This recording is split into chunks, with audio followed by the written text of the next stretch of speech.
Bapak mau tahu enggak masa depannya di kubur nanti? Mau tahu masa depan di kubur? Lihat anak-anak kita sekarang, Pak. Kalau sudah dekat subuh, bunyi gerendel pintu. Siapa itu? Ternyata anak kita pergi ke masjid. Masya Allah, bapak sudah kaya itu. Jam 5:30, anak-anak sudah pada pulang. Buru-buru mandi, kenapa? Mau datang berjamaah ke masjid. Bapak sudah kaya meskipun bukan anggota DPR.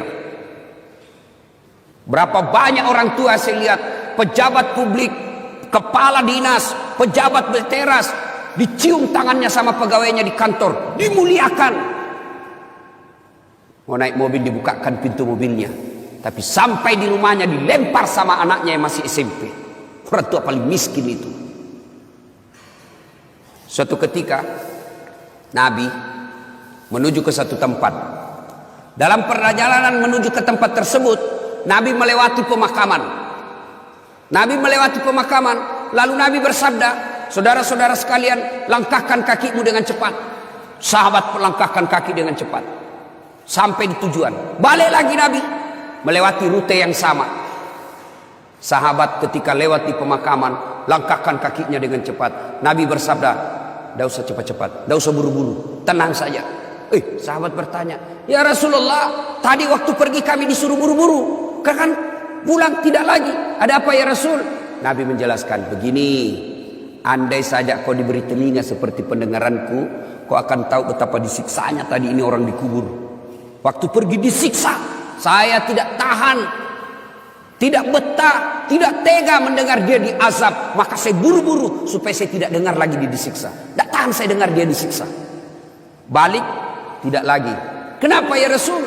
Saya mendapat berita dari Jibril. Allah perintahkan kepada malaikat penyiksa di kubur, wahai malaikat, siksaanmu, hentikan siksaanmu. Tidak mungkin kusiksa itu orang tua di kubur sementara anaknya di dunia lagi belajar mengaji membaca. Bismillahirrahmanirrahim. Baru bismillah dengan nama Allah pengasih penyayang, baru itu dia baca, Allah perintahkan hentikan siksaanmu. Maka bapak-bapak, kekayaan kita sesungguhnya yang bisa membantu kita di kubur bukan rumah, bukan mobil, bukan tabungan, bukan kebun sawit, tapi yang bisa menolong bapak ketika sudah di alam kubur adalah anak. Ibu-ibu, saya tanya ibu, ibu, kalau ibu meninggal kira-kira siapa yang doakan ibu?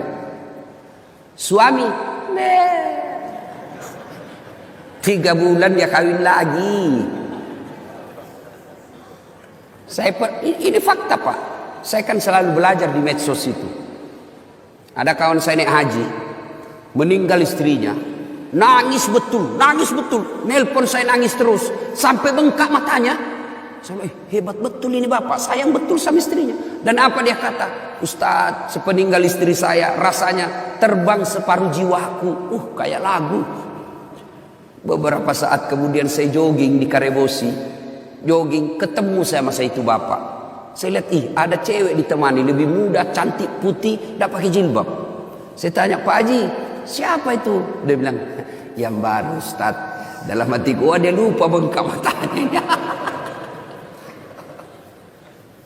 Lalu siapa yang bisa mendoakan dan akan mengingat kita? Tidak usah contoh lah, orang lain, saya nih Pak. Doakan saudara, jarang Pak. Nanti dia minta, dia doakan saya, baiklah, itu kalau saya ingat. Tapi yang selalu saya doakan di sujud akhir setiap sholat saya, ibu bapak saya. Jadi yang bisa menyelamatkan, nolong kita ketika dikubur, anak. Jadi kalau ibu terlalu sibuk anaknya, kursus aritmatika, kursus sampoa, kursus bahasa Jepang, tidak diajari agama, miskinlah ibu nanti di akhirat. Memang kalau anak kita nanti, kan ini orang tua terlalu bangga ngajari anaknya bahasa Inggris. Hebat anak saya Ustaz, baru 1 tahun sudah pintar bahasa Inggris. Yang kelas 2 pintar bahasa Jepang. Yang kelas 1-nya lagi nih SMP, dia sudah pandai bahasa Korea.